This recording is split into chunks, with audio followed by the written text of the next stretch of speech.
Ding dong. My phone suddenly rang with the notification tone for a special contact. It cut through the noisy dinner table with striking clarity. My fingers paused for a split second. I swiped open the screen. It was Hannah updating her status. In the photo, she was wearing a tight, midriff-bearing top, leaning intimately against her so-called male best friend, a guy named Walter. The heart-shaped tattoo on her flat stomach. That was once a little secret she had promised was meant for my eyes alone. My gaze lingered on the image for a moment before my finger tapped save. Chapter 1. What are you doing? A shadow suddenly fell across my phone screen. I looked up to see that Buck's big head had somehow appeared right in front of me without me noticing. Nothing. Buck let out a hee-hee laugh, pulled back, and downed a glass of beer. But just a few seconds later, he couldn't help himself and asked, "Seriously though, your girlfriend posts something like this, all over another guy, and you're not angry at all?" I shot a glance at his face, which was practically screaming I'm dying of curiosity, and replied lazily, "What's there to be angry about? She has a male best friend. Besides, now I've got a perfectly good reason to break up with her. Good for you, good for me, good for everyone. Are you for real?" Buck's eyes widened dramatically. "You literally had a huge fight with your parents during Spring Festival 2 years ago over wanting to marry her, and now you've suddenly figured it out?"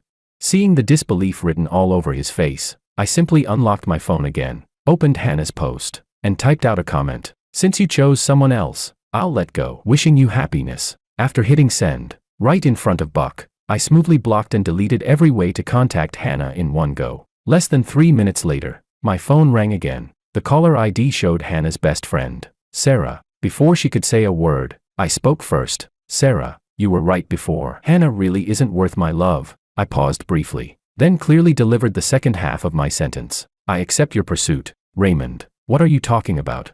Hannah's sharp voice suddenly exploded from the other end of the line. I raised an eyebrow, pressed hang up without hesitation, and turned to look at Buck, who was completely dumbfounded. A playful smile tugged at the corner of my lips as I waved my phone slightly. "Tell me, do you think Hannah and her best friend are fighting right now?"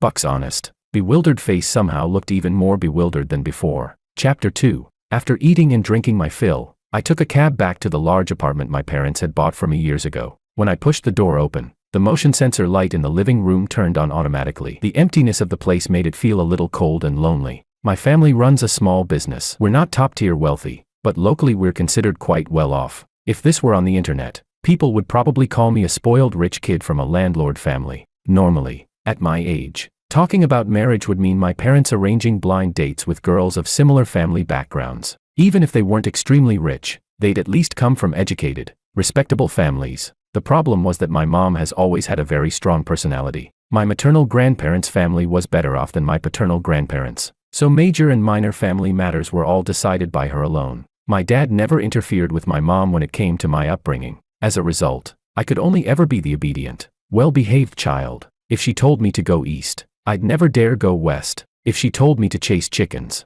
I'd never dare walk a dog. Oh, right, my family doesn't allow pets anyway. After graduating from college, maybe because of a delayed rebellious phase, I flat out refused my mom's suggestion to set me up with blind dates. I declared that I would find a girlfriend on my own. My connection with Hannah began when I had a fight with my family and dragged Buck along on a trip to cool off. While climbing a snow-covered mountain, Buck and I ran into Hannah and Sarah, who were also traveling together. When we reached the summit, Hannah was running out of strength. Sarah came to Buck and asked if he could help support Hannah on the way down. But Buck already had a girl he'd been introduced to through matchmaking, and he said he needed to uphold his male virtue. So he passed the task to me. At first glance, I was completely drawn in by Hannah's striking looks. Her skin was snow-white and delicate, and her long legs were so straight it felt like they could snap my neck shut. The icy wind on the mountain messed up her long hair, and thoroughly messed up my heart. They say trips make it easy to stumble into romantic encounters, and I was secretly delighted. On the way down, I learned we were all from the same city, so I asked Hannah for her contact information. The four of us ended up traveling together for the rest of the trip. After we got back, I went all out pursuing her. With 99% of my own charm and 1% of Sarah's assistance, it took less than a month for Hannah to agree to be my girlfriend. Chapter 3. When we first got together, the two of us were practically glued to each other 24 hours a day. Even being apart for just 1 or 2 hours would make the longing surge up uncontrollably. Whenever we had free time, our phone screens never went dark, just messages flying back and forth between us. From what we ate that day to spotting a cute little dog on the roadside, even the tiniest, most trivial things had to be shared immediately. One time I worked overtime at the office until late at night, when even the streetlights outside had already turned on. When I finally got off work and walked out, I saw Hannah standing at the company entrance, holding a thermal container. Inside was preserved egg and lean pork congee she had cooked herself. The rising steam blurred her features, and at that moment, I felt certain she was the one I wanted for the rest of my life. Later, when our relationship became more intimate, and I saw that trace of red on the bedsheets, my determination to marry her only grew stronger. Hannah's parents were ordinary employees, and her family background was fairly average. Fortunately, she was an only child, so there was no risk of her being the type who endlessly supports a freeloading younger brother. Given all that, I believed I could eventually persuade my parents to accept her. After all, my family wasn't short on money. Rather than marrying someone of equal status who might also be domineering, I'd rather marry a gentle, empathetic confidant who truly understood people. I'd seen enough of my dad's situation growing up. At home, he was completely under my mom's control. I'd already endured my mom's strong personality for more than 20 years. I had no desire to marry a woman just as formidable. As for whether Hannah might secretly be a gold digger in disguise, that wasn't something I worried about at all. Whether it was a prenuptial agreement, putting all assets under my parents' names while I lived on a basic salary, or even writing my dad an IOU for borrowing money to buy a house. If she revealed an unruly side after marriage, I had plenty of ways to deal with it. Of course, if she was willing to live a steady, honest life with me, then she'd enjoy wealth and comfort for the rest of her days.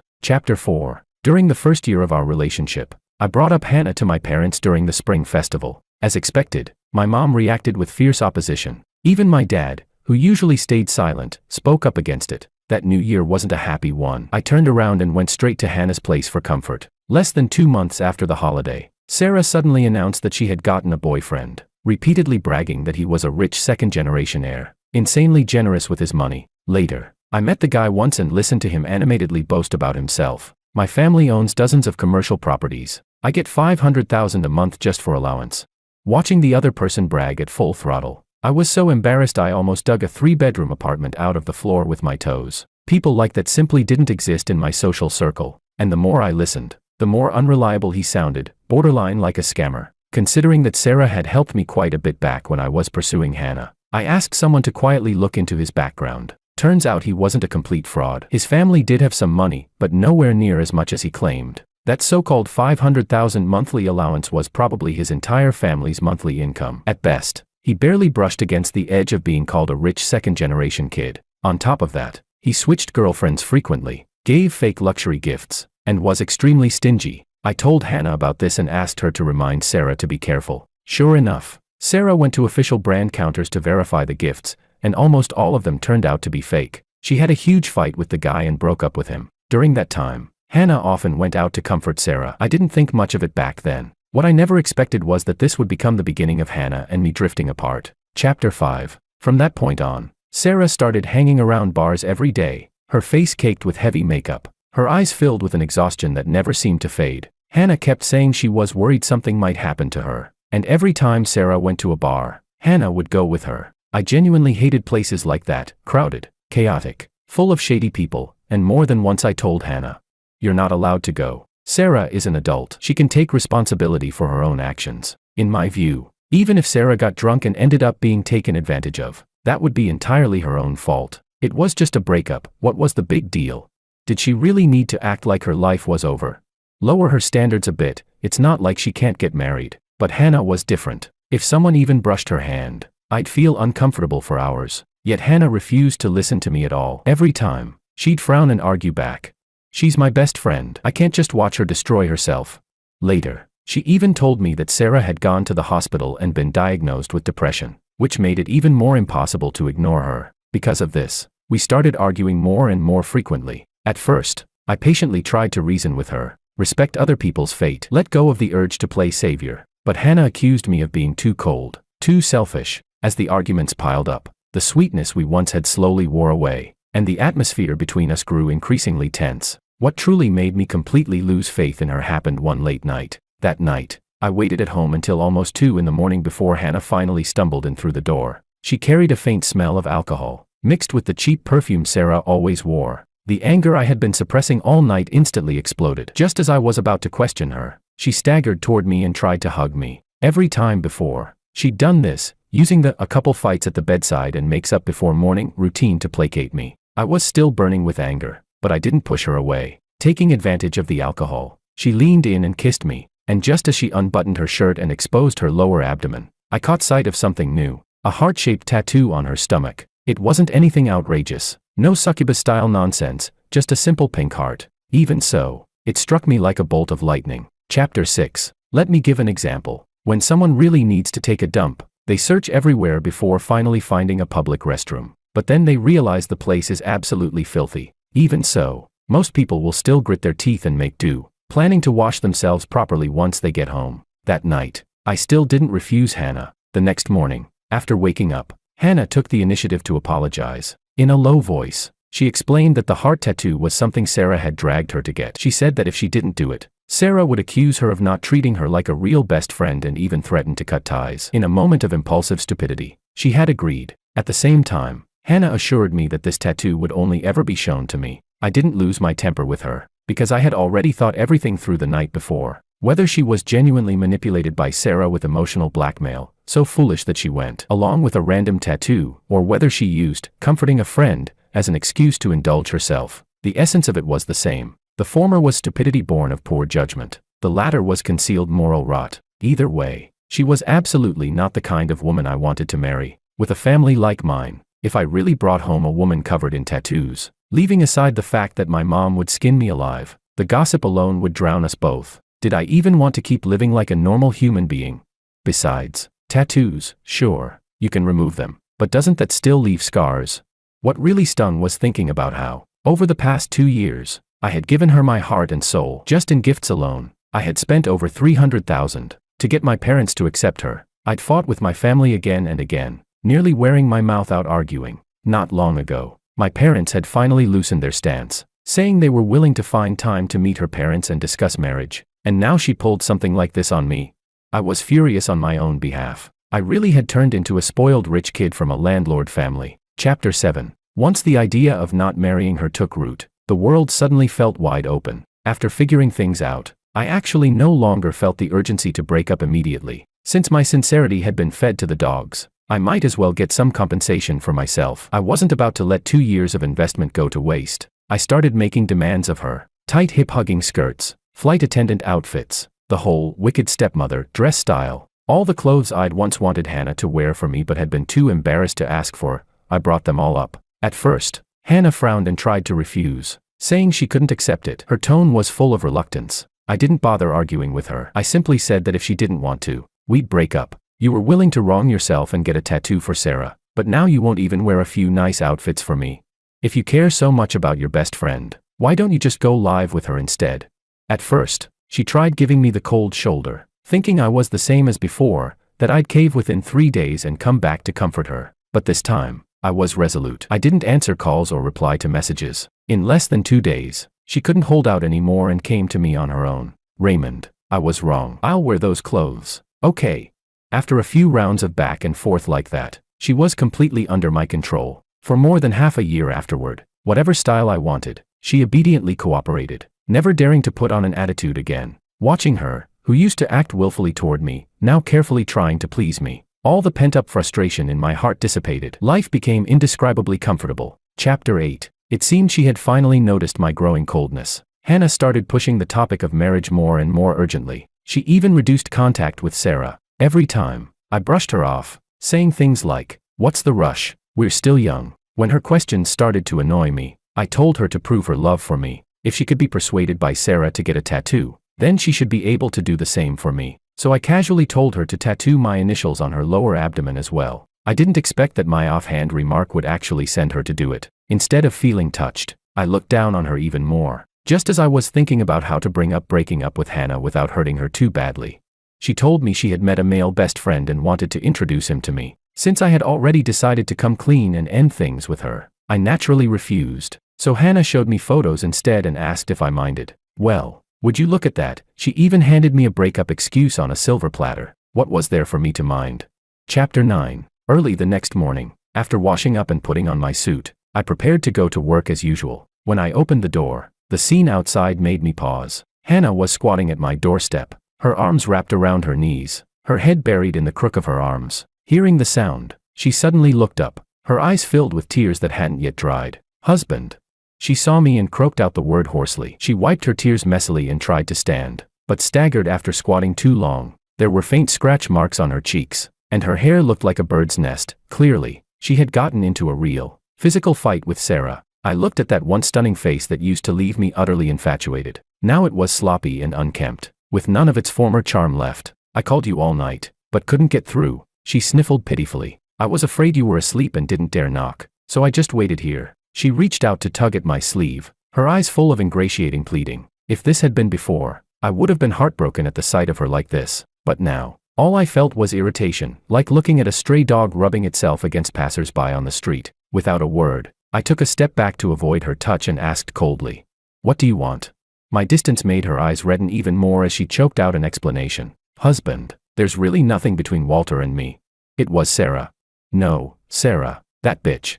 She said you'd been too cold to me lately and must be planning to break up. So she told me to post that update on purpose to test your reaction. I had no idea she was secretly pursuing you behind my back. She just wanted to drive a wedge between us and break us up. You expect me to believe that?" I couldn't help letting out a mocking laugh, my tone dripping with sarcasm. "And don't call me husband. I'm not as casual as you are. That word is reserved for the woman I'll formally marry someday." Hannah's face instantly turned deathly pale. She opened her mouth, still trying to say something. I didn't give her the chance. I walked around her and headed straight for the elevator. She reached out to grab me, but I shook her off without hesitation. Chapter 10. That evening, when I walked out of the office building after work, just as expected, Hannah was standing under the streetlight by the entrance. She looked a bit more put together than she had that morning, but the exhaustion in her eyes was still impossible to hide. I had already known she wouldn't give up so easily. Setting aside the feelings that had probably long since vanished, my family background and overall circumstances were, to her, an absolute marriage ceiling she could realistically reach. She understood that better than anyone. To put it bluntly, even if I married another woman with a family background similar to hers, as long as I was willing to give her $50,000 a month for living expenses, even if I actually did something out of line, plenty of people would choose to turn a blind eye. No matter how stupid someone is, once they see their money bag about to slip away, the water in their brain will drain out pretty quickly. Unfortunately, the ending between Hannah and me had already been sealed the moment she went to get a tattoo for so-called best friend loyalty. Before Hannah could say anything, I dropped the ultimate female lead novel nuclear bomb. "Hannah, I don't love you anymore." Those words were like a key. Hannah immediately broke down in tears. I had thought that once I said this, she would have the sense to understand that there was no longer any possibility between us and walk away. But the very next second, she suddenly stepped forward and grabbed my wrist tightly. I frowned helplessly. Sure enough, in real life, those words were nowhere near as effective as they were in novels. "Raymond, give me one more chance." Her voice trembled through sobs. "I swear, I'll never have contact with Sarah or Walter again. Believe me, Sarah really isn't a good person. She's the one who stirred things up between us." I yanked my hand back forcefully, my voice cold as ice. "She's not a good person, and you are." Seeing her freeze, I continued. "For the sake of the 2.5 years we spent together, I don't want to make things too ugly, but if you keep pestering me like this, don't blame me for being ruthless. I'll sue you and demand you return all the gifts I gave you over the past 2 years. Are you really that heartless?" Hannah's face instantly drained of color. Disbelief filled her eyes, and even her voice was shaking. I didn't look at her again. I turned and walked toward my car parked by the roadside, leaving her alone under the streetlight, her sobs torn apart by the evening wind. Chapter 11. After completely cutting ties with Hannah, my life quickly returned to normal. I was honestly relieved that she didn't come back to bother me again. Otherwise, if I really had to deal with her, the outcome would have been something she couldn't handle. After all, we had dated for 2.5 years. I didn't want to be too cruel. The only change was that once my parents found out I'd broken up, they started pulling strings everywhere to introduce me to potential matches. This time, I didn't resist like before. Instead, I accepted it calmly. That 2.5-year relationship with Hannah had effectively worn away my rebellious phase, and it made me understand something. People you choose based purely on feelings often aren't nearly as reliable as those your parents introduce. Somehow, the news that I was going on blind dates reached Buck's ears. 2 days later, that guy sneaked down to my office building like a thief. "Raymond, let me ask you something serious." He looked mysterious. "Do you want a wife? If you do, I can deliver one to you." I nearly laughed. "Sure, send her over." Then, the moment the words left my mouth, I kicked him in the ass. Jokes aside, Buck wiped off his goofy grin and said seriously, I'm serious. My wife's younger sister just came back from studying abroad. You've met her before. Her family's stressing about setting her up on blind dates anyway. How about I arrange for you two to meet? I fell silent and thought it over carefully. I knew Buck's in-laws' situation very well. Although Buck was richer than his wife's family, anyone with eyes could tell that when he married her, he had married up. If he hadn't been tall, good-looking, and sweet-talking, it honestly might not have worked out. I rubbed my chin and stared at him. You're introducing me to your sister-in-law because you want me to get scolded alongside you by your father-in-law, aren't you? Buck chuckled and didn't bother hiding it. Mainly, I still want you to call me brother-in-law. Get lost. I rolled my eyes hard. Chapter 12. A few days later, I still accepted Buck's invitation and went to meet his sister-in-law, Wendy. My family and Buck's family are genuinely old family friends. Coincidentally, we were even born on the same year, the same month, and the same day. The only difference was that I was born in the morning, while he was born at night. Yet somehow he grew up tall and burly, the stereotypical tough guy, while I turned out tall and skinny, with features that leaned a bit toward the delicate side. Some people even said I looked like a eunuch. That really pissed me off. Buck always wanted me to call him Big Brother, but I deliberately liked calling him Little Brother. The two of us grew up roughhousing together, always joking and fighting, and our relationship has always been close. Back in high school, I got obsessed with a character from a TV drama. He wore his hair in a small braid, so I copied him and grew one too. One time after school, Buck and I finished dinner and went for a walk, and we ran into one of his classmates. That person even asked him whether I was his girlfriend. I knew Buck would never screw me over. If he dared to introduce his sister-in-law to me, it meant the girl's character was absolutely trustworthy. In fact, I had already seen Wendy once before, at Buck and his wife Diana's wedding. Her older sister Diana was a famously aloof beauty, cool, elegant, and dignified, while Wendy was a completely different style. She was only about 158 meters tall, with a baby face full of lively charm. A textbook, cute girl. I still remember that when I first saw her, I almost thought she was some relative's kid who'd been brought along. Only later did I realize she was the bride's younger sister. We agreed to meet at a quiet private restaurant. As soon as we sat down, she spoke first, her tone straightforward and honest. You probably already know my family situation. In the future, my family will focus on developing my sister. I don't really have big ambitions myself. This life is basically about taking it easy. She lifted her teacup, took a sip, and continued. If we get married, I can guarantee I'll take good care of the household. If we have kids, I'll spend plenty of time with them. But I have one bottom line.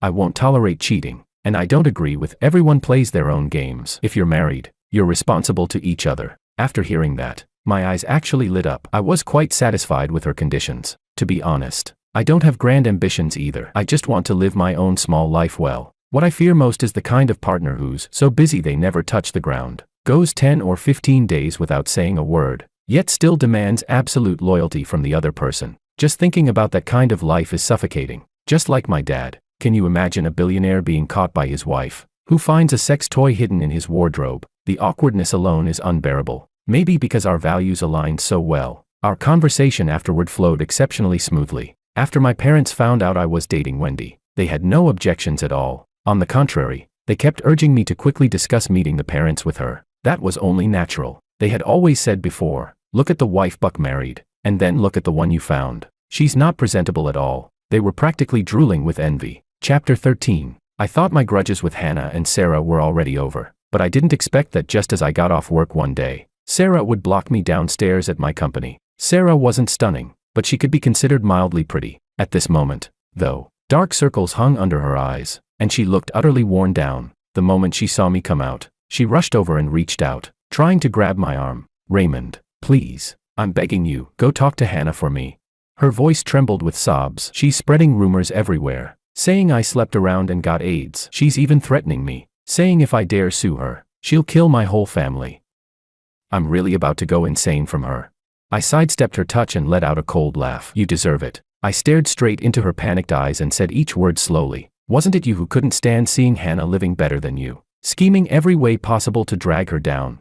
Now that you've gotten exactly what you wanted, you should naturally bear the consequences. In truth, when I previously told Hannah that Sarah was pursuing me, it wasn't entirely a lie. Once, Sarah had privately approached me and suggested that I financially support her. I rejected her on the spot, leaving aside the fact that I don't juggle multiple relationships. Just seeing how she was clubbing every night back then, with people constantly coming and going around her, I couldn't help but maliciously wonder whether she might have caught something. Prejudice is part of human nature. Just like how many people say, don't discriminate against girls with tattoos who go clubbing. Yet when those same girls look for someone to marry, they rarely choose men who also have tattoos and live in clubs. After Hannah went and got tattoos, I even maliciously wondered whether her first time was artificial. Sarah's face turned pale, then flushed red. She opened her mouth several times before finally forcing out, "Raymond, I was wrong." "You're not aware that you were wrong," I interrupted her calmly. "You're just aware that you went too far." When Hannah was living happily before, Sarah felt unbalanced inside. I wasn't blind to it. That was why I gave Hannah chance after chance,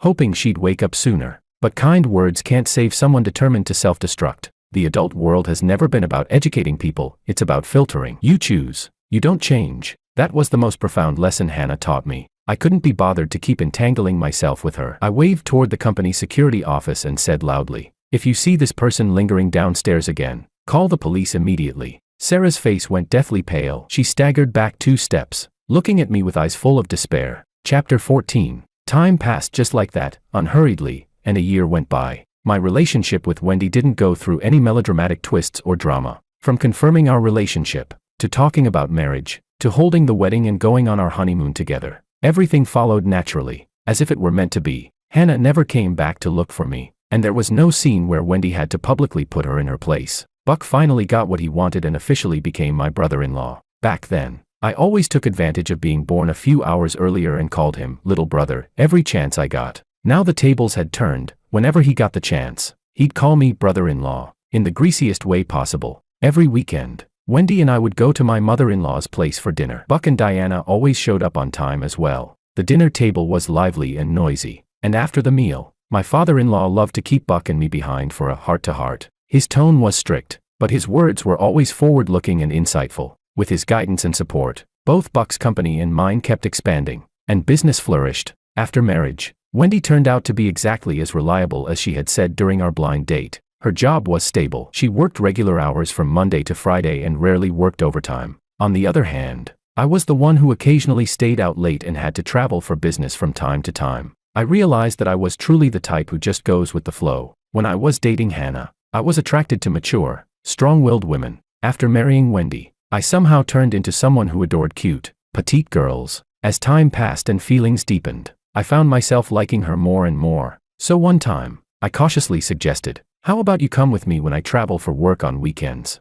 She didn't object. The result was that not long after, Wendy became pregnant. Once the news spread, both families' elders were overjoyed. After all, Buck and Diana had been married for 3 years with no news at all, and this had Buck anxious beyond measure. Maybe good fertility luck really is contagious. Less than 2 months later, Diana was also confirmed to be pregnant, a genuine double blessing. 7 months later, Wendy and I welcomed our daughter and named her Stella. 2 months after that, Diana gave birth to a son, who, at my father-in-law's insistence, was named Alan. As for Hannah, she was like a hastily written footnote in my life. From that point on, she never appeared again. Extra story, Sarah. Chapter 1. I am a successful woman, at least when it comes to destroying Hannah. I did it to perfection, but I am also a complete failure. Hannah's retaliation came fast and ruthless. Rumors about my chaotic private life and catching a disease spread like they had wings, reaching all my relatives and friends. When I walked down the street, I always felt people pointing and whispering behind my back. Former friends distanced themselves one after another, and even my family felt I had brought them unbearable shame.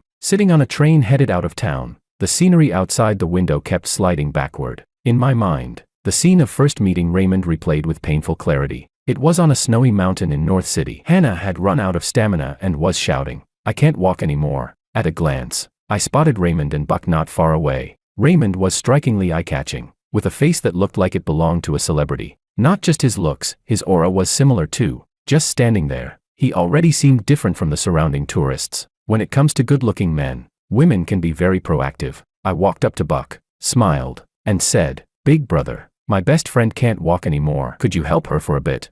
I thought Buck wouldn't miss such a perfect hero saves the beauty moment, and that I could naturally move closer to Raymond and exchange contact information. If his conditions were good enough, maybe things could even develop further. But what I never expected was that Buck turned out to be a blockhead and actually handed the chance to help Hannah over to Raymond. What caught me even more off guard was that Raymond ended up falling for Hannah. After learning that they were from the same city, he launched an aggressive pursuit. To say I wasn't angry would be a lie. Hannah and I grew up together. When we were young, I didn't feel much about it. but the older we got, the more often I found myself irritated by her. Hannah was beautiful, fair-skinned, with dimples when she smiled. Wherever she went, she became the center of attention, and even though I wasn't bad-looking myself, the moment I stood next to her, I became nothing more than a background prop. Out of consideration for over a decade of friendship, I didn't resent her too deeply at first. That changed when I saw Hannah posting updates showing off the luxury bag Raymond bought her, worth tens of thousands, and their candlelight dinners at 5-star hotels. The jealousy in my heart grew like wild vines,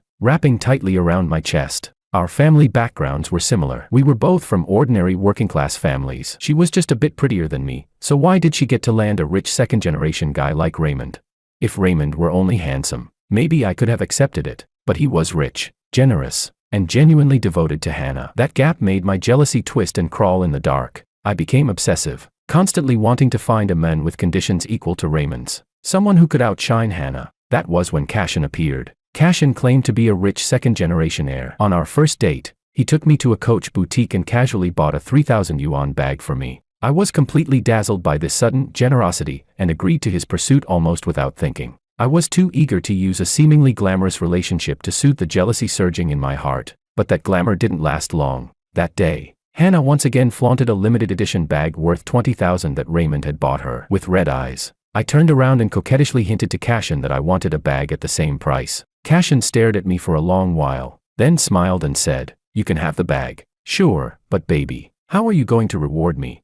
I wasn't naive. In the past, I would never have agreed. I had always held on to the idea of marrying up and knew how important a girl's purity was. But that day, jealousy overwhelmed my reason. As I looked at Hannah's posts, I nodded as if possessed. I thought that by giving up my first time, and with a bit of wishful thinking, Cashin would marry me once he knew I was a virgin. What I didn't expect was that Cashin was a complete fraud. Aside from the first bag he bought at a physical store, every bag and necklace he gave me afterward was fake. When I confronted him, he shamelessly admitted it. Then he walked away without a second thought, leaving me alone in my rental apartment, clutching those fake accessories and crying all night. I was like a ridiculous clown. For a 3,000 yuan bag, I let him toy with me for 3 months and lost the first time I had treasured above all else. And the source of all this was Hannah, because she had everything I wanted. From that day on, the jealousy in my heart completely turned into hatred. Chapter 2. I started drifting from one bar to another, numbing myself with ear-splitting music and the stinging smell of alcohol. Every time before I went, I would pester Hannah relentlessly and drag her along with me. Hannah was soft-hearted and couldn't withstand my pleading, so she accompanied me every single time. She would sit by the bar and keep persuading me over and over again. "Sarah, Cashin is trash. He's not worth ruining yourself for. You're so pretty, you'll definitely find someone who truly loves you." Looking at her sincere, comforting expression, all I felt was disgust, especially when Raymond, worried about her, would come along every time, even though he clearly hated bars. That only made me feel more strongly that Hannah was showing off in front of me. That sense of unwillingness and resentment grew stronger and stronger, and I began finding every possible excuse to drag Hannah to bars. I refused to believe Raymond would always be free. Sooner or later, he'd be too busy to show up. When that happened, as long as Hannah drank too much and got taken advantage of, given Raymond's family background and temperament, he would definitely dump her. As long as I could destroy her happiness, my heart would finally feel balanced. Unfortunately, Hannah might be stupid, but she wasn't stupid to the extreme. Every time we went to a bar, she refused to drink. Watching her stay by my side and repeatedly drive away men who tried to harass me, I would occasionally feel dazed, wondering if I had done something wrong. But the moment that thought touched the name Raymond, it vanished into thin air. I watched them bicker and fool around, yet never break up, and the anxiety in my heart grew heavier by the day. I was truly afraid that one day Raymond would successfully persuade his parents and marry Hannah in a grand ceremony, letting her live the kind of life I could never reach in my entire lifetime. I had to speed things up. Then a thought suddenly popped into my mind: tattoos. A family like Raymond's, one that cared deeply about reputation and propriety, would definitely never accept a future daughter-in-law with tattoos on her body. I started whispering in Hannah's ear every day, saying tattoos were a special mark between best friends, proof that we'd never be separated. At first, she firmly refused. I kept pestering her, crying and accusing her of not treating me as a friend. I even threatened suicide, claiming that if she didn't get a tattoo, we'd cut ties and I'd jump off a building. In the end, Hannah compromised. When the tattoo artist inked that pink heart on her lower abdomen, I stood nearby, unable to stop the corners of my mouth from curling upward. But what I didn't expect was that after Raymond found out, he didn't bring up breaking up. That outcome was like a bucket of cold water dumped over my head. chilling me to the bone. One plan failed, so I came up with another. Since I couldn't destroy Hannah, I'd go after Raymond instead. I made an excuse to ask Raymond out alone, wore the most revealing dress I had, deliberately leaned close to him, and hinted, "Hannah is too innocent. There are a lot of things she doesn't know how to do. We're best friends, if you like. I can be your side piece." Raymond's expression instantly turned cold. He looked at me like I was something filthy, threw out a single word, "Get lost," and walked away. I failed again. No matter. I still had another plan. So I introduced Hannah to a so-called male best friend. Walter wanted to get sex for free. I wanted to break them up. We hit it off immediately. To my surprise, it went extraordinarily smoothly. Hannah got dumped. I finally laughed until tears streamed down my face. I thought I had won, but what I didn't anticipate was that after being dumped, Hannah completely snapped, especially when she called Raymond and heard him say, "I've accepted your pursuit." That sentence completely ignited her fury. She lunged at me like a madwoman, clawing at my face and screaming, "You made my life hell. Don't you even think about living well yourself?"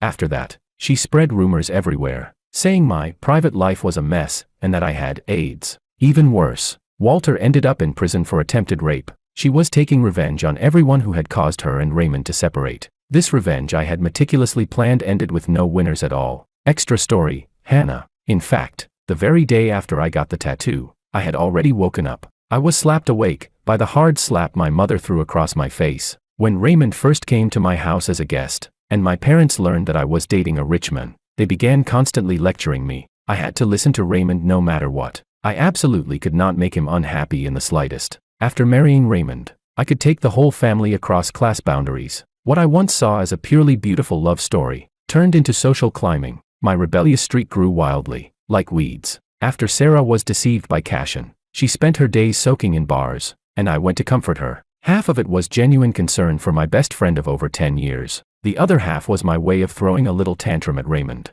I wanted to prove that even if I didn't revolve around him, even if I went to the places he hated most, he would still worry about me, still be unable to leave me. Watching his helpless expression, I felt a bit more smug each time, never noticing that the tenderness in his eyes was slowly fading, until my mother discovered the pink heart tattoo on my lower abdomen. She stormed into my room and, in front of my father, slapped me hard across the face, her voice trembling. "Are you stupid? With a family like Raymond's, do you really think they'd tolerate a daughter-in-law with tattoos on her body? Can't you see what kind of intentions that Sarah girl has? She's jealous of you, she wants to ruin you." The slap burned, but it cleared my head more than halfway. My mother exposed Sarah's scheming, but even then I still clung to wishful thinking. I believed that Raymond loved me so much he would forgive me this once, that I still had a chance to make things right. But Raymond's attitude dealt me the cruelest blow. When he saw the tattoo, he didn't get angry, and he didn't question me. From that day on, all he had left for me was desire, and he even watched closely to make sure I took birth control every time. Posting that intimate photo with Walter was my final, desperate gamble. I waited for him to send furious questions, even if it was just to scold me. Then I could cry and apologize, say it was all Sarah's instigation, promise to cut ties with her completely, and beg him to marry me. But what I got instead was his comment under my post: "Since you chose someone else, I'll let go. I wish you happiness." And then the notification that I had been blocked. Even after being truly dumped, I still refused to give up. I squatted outside his house, waiting for him, crying as I explained that everything was Sarah's fault. But the way he looked at me was as cold as ice, without a trace of warmth. When I tried to grab his hand, he even stepped back and said coldly, "If you keep harassing me, I'll sue you to return every gift I've ever given you." I knew he meant it, and that he could do it. There had once been a supervisor at my company who harassed me. Raymond went to warn him, and the men brushed him off with contempt. A few days later, that supervisor got into a fight with some street thugs and ended up beaten into the hospital. I didn't dare gamble. I could only leave in humiliation. In the days after the breakup, resentment wrapped around me so tightly I could barely breathe. I went crazy with revenge, spreading rumors about Sarah everywhere. I didn't even spare Walter. Watching all of them meet miserable ends, the anger in my heart dissipated, leaving behind only emptiness. Later, through an introduction, I met a programmer. He was honest by nature, and his conditions were fairly decent. When he saw the tattoo on my lower abdomen, I panicked and lied, saying it was something I foolishly got in high school. I asked whether he minded. He smiled and shook his head, saying, "I don't mind." I thought I had finally grabbed hold of a lifeline. I married him, learned to do housework, cooked the dishes he loved, and tried my best to play the role of a qualified wife. But that fragile peace shattered completely the moment I saw the flirtatious messages on his phone. I held the phone and confronted him. but he showed no guilt at all. Instead, he stared at my tattoo again and asked once more, "So, what does that tattoo really mean?" "That's it.